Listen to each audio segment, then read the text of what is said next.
Dans la paracha de Vayechi, qui nous parle du décès de Yaakov Avinu, les mots suivants sont mentionnés. Vayikrevu, Yemé Yisraël Lamout. Se sont rapprochés les jours de Israël, donc Yaakov s'appelle Israël, pour mourir. Sur ces mots-là, il y a un enseignement très, très important du Or HaChaim HaKadosh. On va aller à deux points. Le premier dont on va parler, que l'Or HaChaim HaKadosh ramène d'où, en fait, comment Yaakov savait qu'il va bientôt quitter ce monde. C'est la question qui est posée par le Ramban. Et l'Or HaChaim HaKadosh nous parle de la réponse. Il n'a pas voulu celle que le Ramban ramène, qu'il s'est senti affaibli. Il dit non, c'est pas. Il y a des gens qui peuvent des fois rester encore 10 ans et être affaiblis. Il dit que c'est pas la. Il dit tout simplement, il le ramène quelque chose qu'il faut savoir.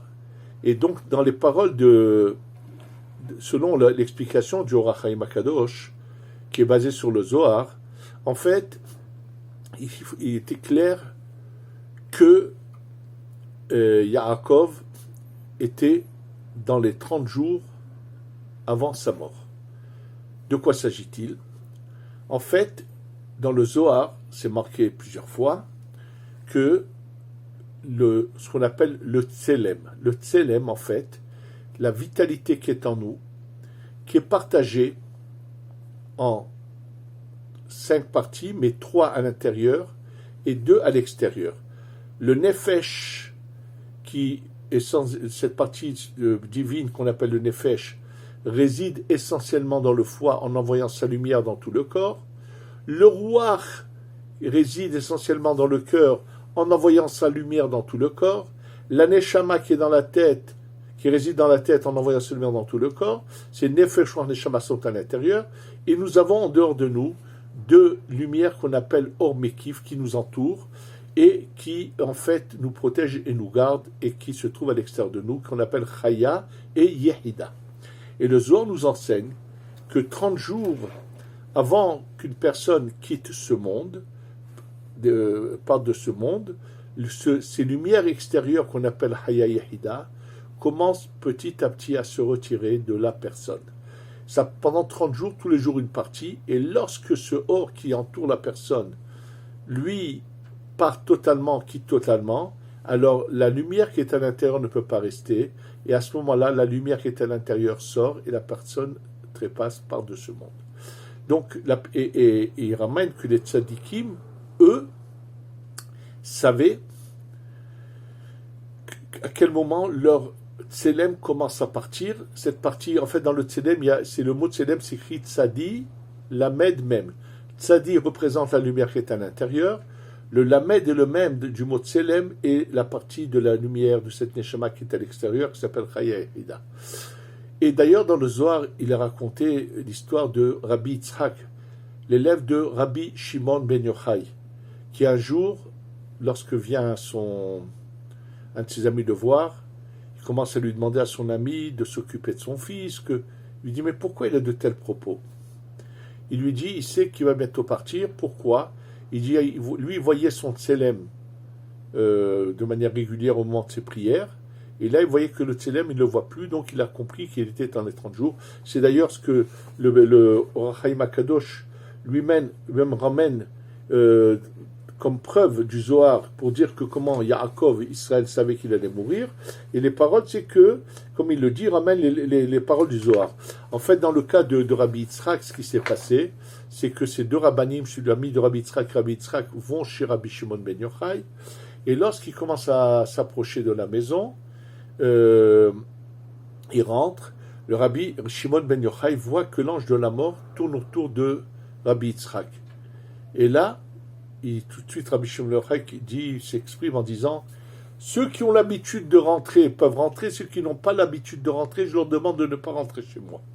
Donc le Malach HaMavet ressort, et il met carrément son fils à l'extérieur, en lui disant que de ne pas laisser l'ange de la mort, Et Rabbi Shimon ben Yochai s'adresse à Kadosh Baruch Hu, et il demande à Kadosh Baruch Hu de laisser en vie Rabbi Yitzhak encore, surtout qu'il avait encore un jeune enfant qu'il fallait continuer à éduquer.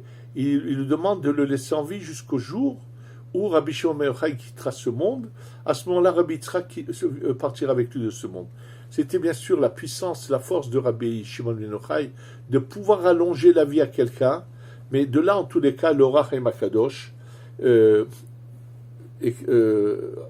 explique comment Yaakov savait qu'il allait bientôt quitter ce monde. Ça, c'est le premier point.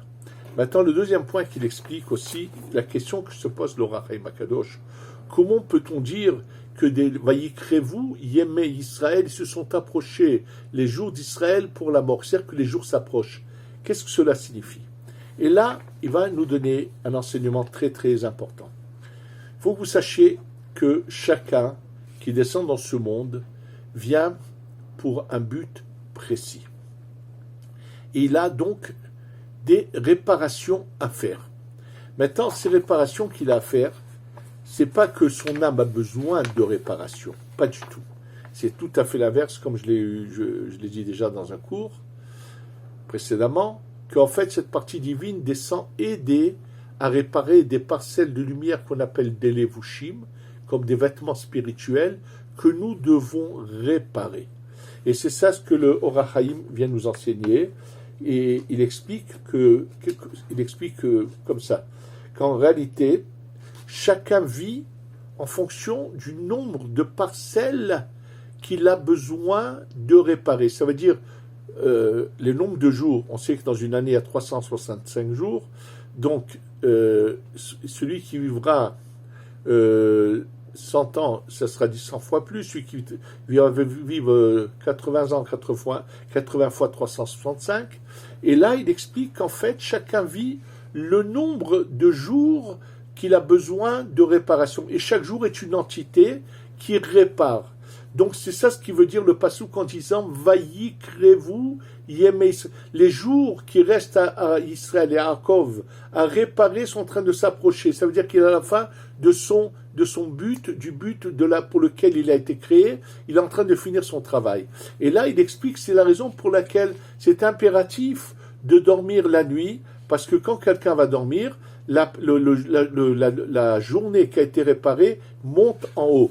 Voilà, je vous le dis, je vous laisse les mots. Il dit qu'avec ce qu'il explique, qu'avec ça tu comprends qu'est-ce qu'est le secret du sommeil. L'étincelle qu'il faut faire monter ce jour-là, c'est pendant la nuit, c'est pour ça qu'on appelle le sommeil un 60e de la mort. Et il ne sort pas totalement, seulement si la personne est endormie. Et si la personne ne dort pas, et en fait, il y a un problème, elle sortira, mais pas de la même manière, et c'est pour ça que sachez que je peux vous citer aussi, le Ben Ishraï, qui dit qu'il est impératif de ne jamais passer une nuit réveillée sans raison.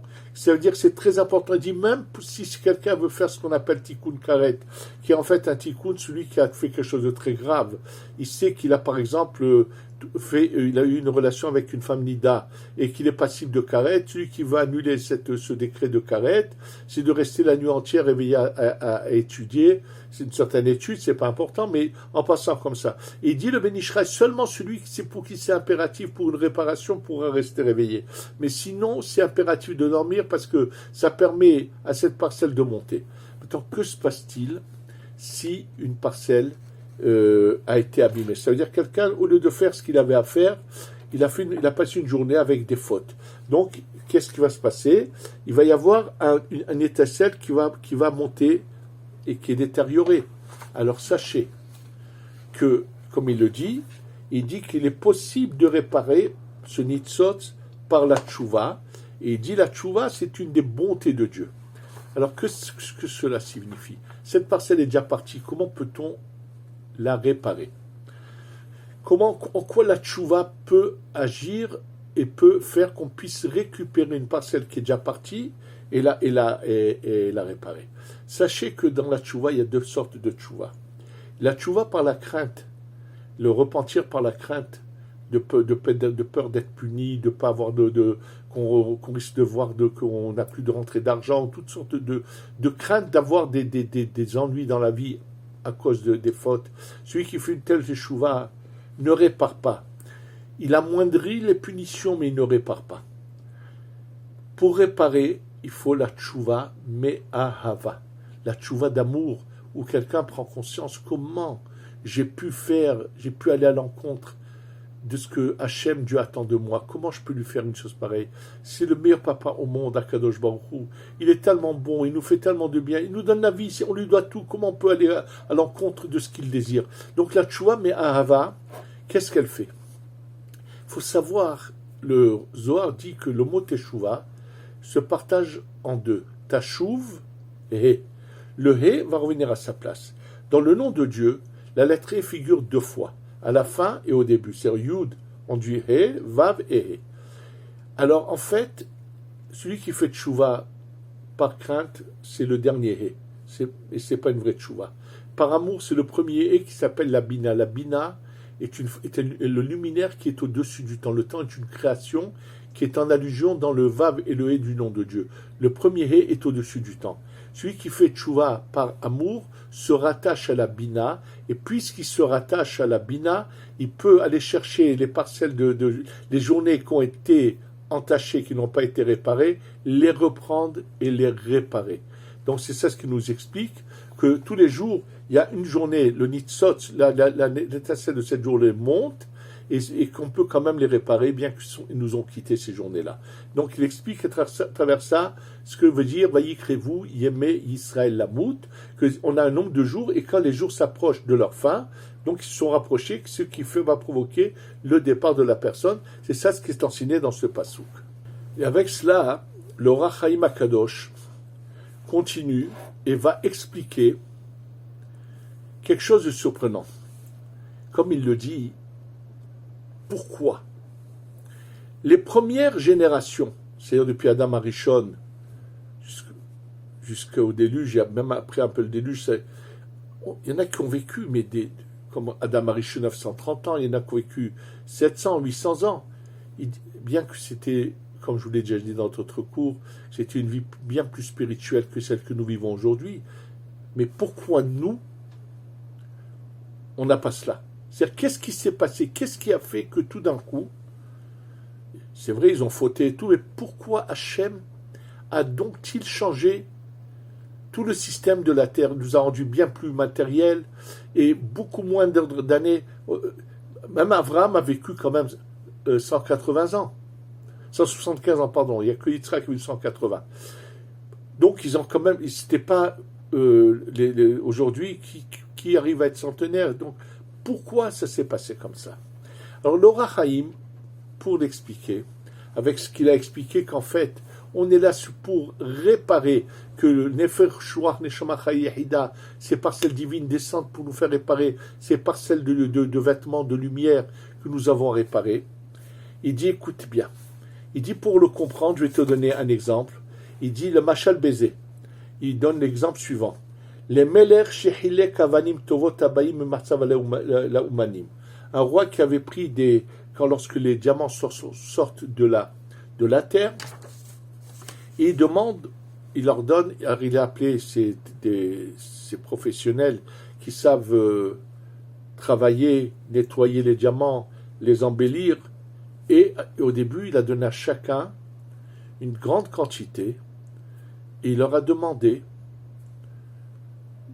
il leur donnait tant de temps, donc assez de temps, puisqu'il leur donne une quantité importante de diamants, et il leur demande de les nettoyer, les embellir, les arranger et les ramener. Voilà que quand arrive le moment auquel ils doivent venir rendre les diamants, à la grande stupéfaction du roi, non seulement qu'ils n'ont pas fait ce qu'on leur a demandé, ils ont même fait pire, ils ont même des fois rajouté de la saleté à ces diamants, ils ont fait des choses qu'ils n'auraient jamais dû faire, et bien sûr le roi est furieux, et bien sûr qu'il les punit, il les détruit tous, Et finalement, il se dit, bon, je vais changer d'attitude, je vais donner beaucoup moins de travail à ceux aux prochains professionnels que je vais prendre, je leur donnerai beaucoup moins de travail à faire que ceux que j'avais donnés au départ, puisqu'ils n'ont pas réussi. Et comme dit ensuite le Or HaChaim également, il dit que quand il avait donné ces pierres, il avait dit tous ceux qui auront réussi à les embellir, à les nettoyer, je leur ferai cadeau ces pierres-là, elles seront leur acquisition à eux. Et là, quand il voit que non seulement, comme je vous l'ai dit, les premiers avec des quantités, une fois qu'il les a tous détruits à tous ces professionnels qui n'ont pas fait leur travail, il dit bon, il prend de nouvelles personnes et il leur demande, mais il leur donne une quantité bien moindre. En fait, cette image du Or HaChaim Akadosh n'est que l'explication, le reflet, pour expliquer comment, je vous l'ai déjà dit, la vie sur terre depuis Adam Arishon jusqu'au Maboul, jusqu'au déluge. Qu'en fait, ils sont tout à fait à une autre dimension de vie. C'est pour ça que il faudrait quand même, il y a des détails dans c'est un bel exemple du Or HaChaim, mais avec une nuance. C'est que là, d'après le Or HaChaim, ce sont les mêmes pierres qu'il y avait au départ, qu'on donne ensuite aux personnes d'après. Mais en réalité, il n'a pas voulu rentrer dans trop de détails, le Or HaChaim, mais ce qu'il dit est tout à fait juste, mais ce n'était pas les mêmes. Sachez que les parcelles de lumière qui étaient à réparer depuis Adam Arishon jusqu'au déluge, où ensuite tout a changé, c'est pas seulement en quantité, mais également en qualité. C'est pour cela que la vie était bien spirituelle. Adam Arishon et toutes les générations jusqu'au déluge ils vivaient pas du tout dans la matière dans laquelle nous sommes nous. Ils étaient bien plus spirituels. Et en fait, les parcelles de lumière qu'on leur avait données à réparer étaient d'un plus haut niveau que celles que nous réparons aujourd'hui. Alors bien sûr, pour continuer, vous allez avoir certainement des questions.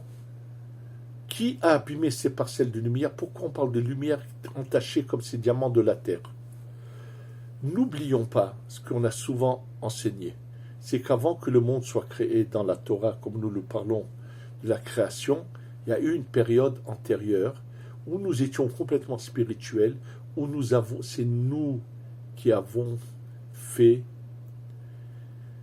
ces erreurs. On a pris des parcelles de lumière et qu'on a déjà là-bas entachées.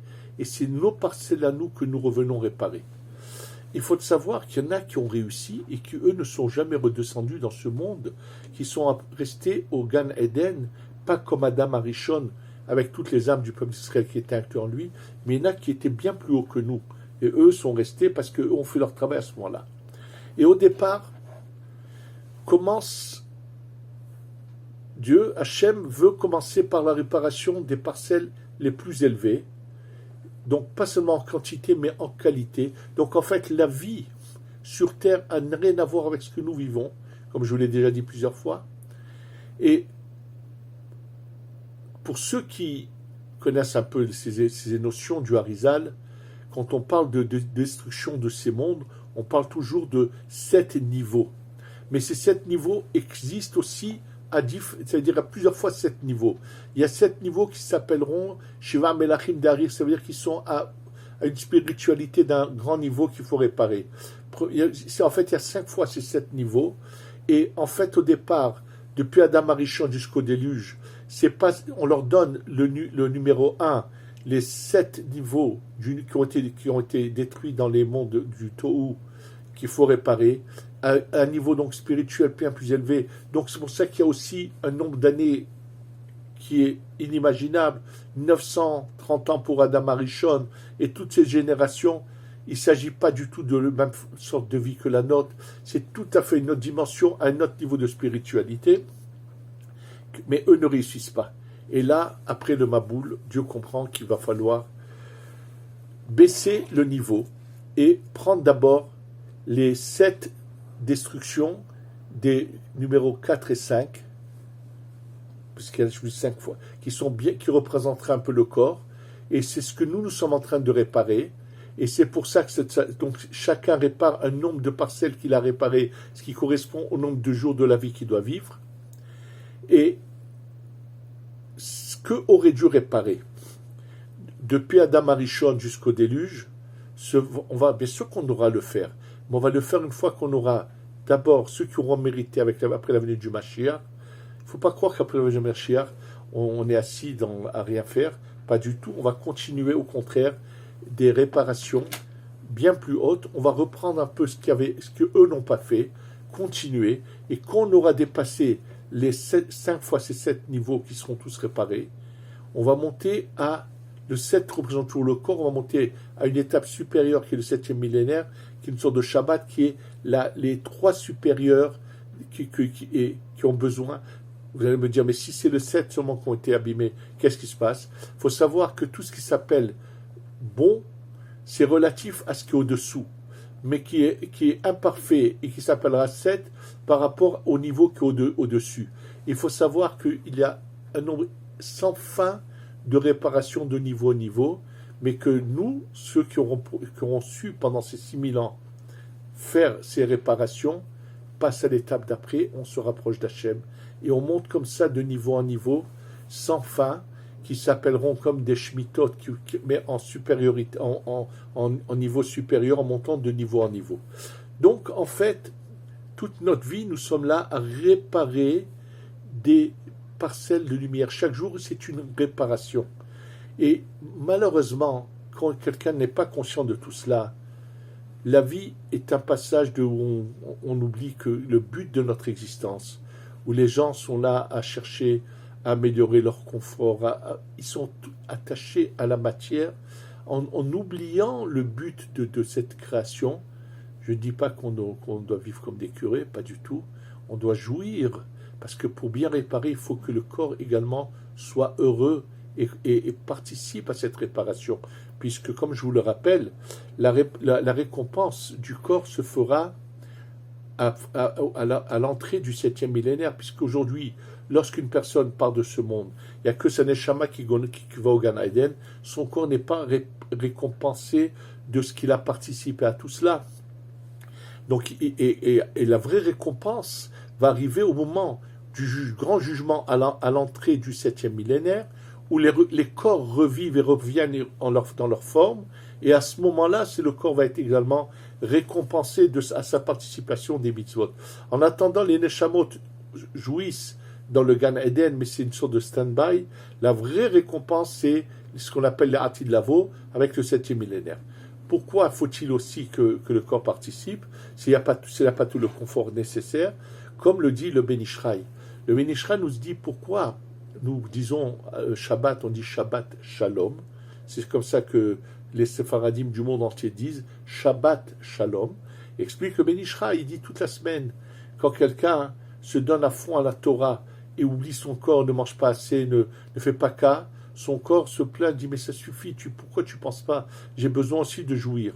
Quand quelqu'un fait l'inverse, donne toute la priorité à son corps et ne s'occupe pas de sa neshama, la neshama se plaint, pourquoi tu ne fais pas cas de moi, pourquoi tu ne dis pas plus de Torah. Il dit quand le Shabbat arrive, il fait la paix entre le corps et l'âme, puisque Shabbat, il y a une mitzvah de faire des seudot, des bons repas, de jouir du Shabbat avec des choses qui nous font plaisir. Donc c'est bien sûr, c'est impératif que le corps, mais il faut savoir faire le bon équilibre, donner le plaisir qu'a besoin le corps en donnant le plaisir qu'a besoin la neshama. Et lorsque les deux sont dans le plaisir, leur réparation se fera parfaitement puisqu'ils le feront avec un élan d'amour et de plaisir de servir à Kadosh Baruch Hu. Et donc, chacun, il faut qu'il sache, chaque jour c'est une entité. Il n'y a aucun jour qui peut être perdu, aucun jour qui peut être raté. On ne peut pas rater un jour les tfilotes. Il n'y a pas un jour où on peut rater une prière, puisque les 3 prières que nous avons chaque jour, c'est une part intégrale de cette journée pour la réparer. Donc sans notre filote, les journées ne seront pas réparées. Il faut donc tous les jours cette filine, tous les jours, il y a tout un ensemble de réparations qui sont par les mitzvot que nous avons tous les jours à faire, qui nous permettent de réparer. Et celui qui a tout réparé, il passe après l'étape suivante sans aucun problème. faut se réveiller et comprendre que les jours qu'on a ratés dans la vie, faire teshuva me'ava, on les répare. Et au fur et à mesure que nous réparons ces nitzotzot de Gdusha, nous faisons que faire venir la Géoula, la délivrance, que le Mashiach doit venir dès qu'on finit. Et nous sommes à la toute fin. Donc il faut qu'on se dépêche de bien réparer ces dernières parcelles pour qu'on ait la Géoula Shlema, la venue du Mashiach, qu'on puisse passer à l'étape d'après et qu'on continuera bien sûr à être au service d'Hachem à un niveau encore bien plus élevé. Qu'on sache comprendre ces notions, qu'on soit heureux de se lever faire notre philo, de faire tous les jours qu'aucune journée soit perdue, qu'on fasse vraiment notre réparation, qu'Hachem soit fier de nous et que vraiment qu'on lui montre l'amour qu'on a d'enfants vers leur père et qu'on ait bientôt la Géoula Shlema Shtavo B'mera Be'amenu. Amen ve'amen.